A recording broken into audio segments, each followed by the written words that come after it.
Hi, friends. I have a story today for you about a family that's celebrating Rosh Hashanah, and it's called What a Way to Start a New Year.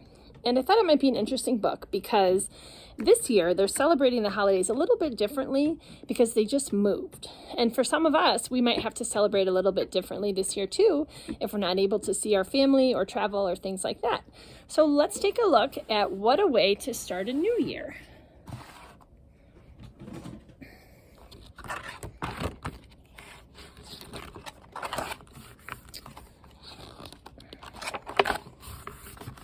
All right, so here's the family. It was almost Rosh Hashanah, but we weren't getting ready for the holiday. We were eating pizza in our new house, sitting on packing boxes. How can we have Rosh Hashanah here without the Kaplans? I complained. Dad agreed. I'll miss Mrs. Kaplan's honey cake. My father wasn't Jewish, but he loved celebrating the holidays, especially with our old neighbors, the Kaplans. Their daughter, Lily, was my best friend.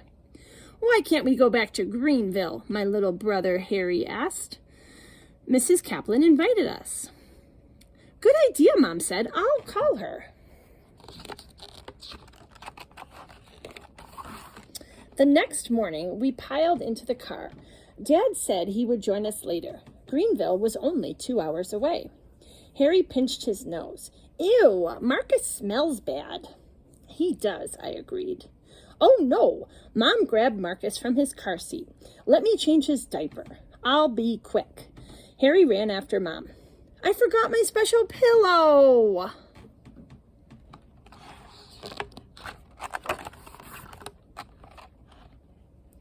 A few minutes later, Mom came out of the house with Marcus in her arms and Harry behind her.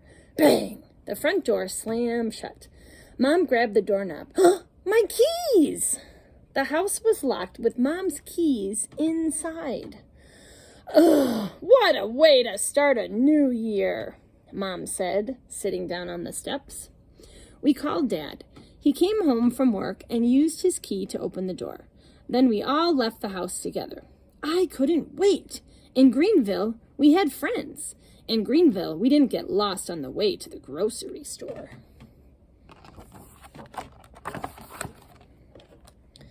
Unfortunately, we didn't get very far. Bumpity bump, bump, bump, bump, bump. The back tire on our car was flat. Dad pulled off the road. Oh, what a way to start a new year, Dad said. We called a tow truck. By the time the tire was fixed, it was too late to drive to Greenville. So we went back home to our packing boxes.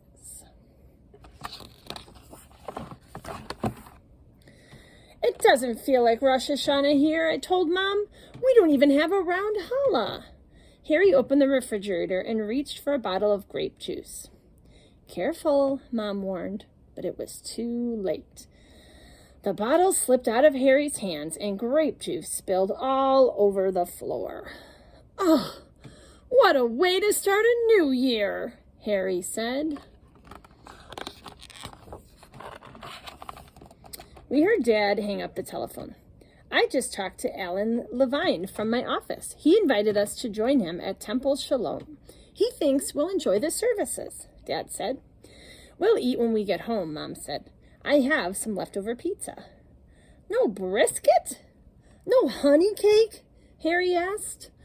Ugh, what a way to start a new year, I grumbled. When we got to the synagogue, Dad introduced us to Mr. Levine. He had white hair and a big smile. Happy New Year, he greeted us. We sat down just as the cantor began singing. It sounds like Greenville, Harry whispered. He was right. The songs and the prayers sounded just like they did in our synagogue in Greenville. But the people weren't the same. I didn't recognize a single person. After services, Mr. Levine came up to us in the lobby. I'd like you to meet my wife, he said. A white-haired woman held out her hand to Mom. Do you have plans for dinner? Harry crossed his arms and pouted. Leftover pizza. Mrs. Levine smiled. Why don't you come to our house? Are you having brisket? Harry asked. Mrs. Levine nodded. Okay, Harry said, and everybody laughed. Harry was satisfied, but I wasn't. One look at Mr. and Mrs. Levine's white hair told me there wouldn't be any kids at dinner. Rosh Hashanah would be boring, even if the food was good. Then a boy about Harry's size came up and tugged on Mr. Levine's hand. Grandpa, can we leave now? I'm hungry. Yes, Mr. Levine said, but first I want you to meet our new friends, Dina and Harry.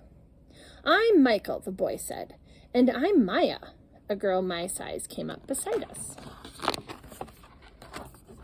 There was a large table in the Levine's dining room. Harry and I sat at one end with Maya and Michael. We ate round challah, brisket, and all the Rosh Hashanah foods we loved. Except there was no honey cake. My family likes apple cake better, Maya said. Why don't you try a piece? Yummy, Harry said, taking a bite. Dad agreed, and I nodded my head too. What a wonderful way to start a new year. The end.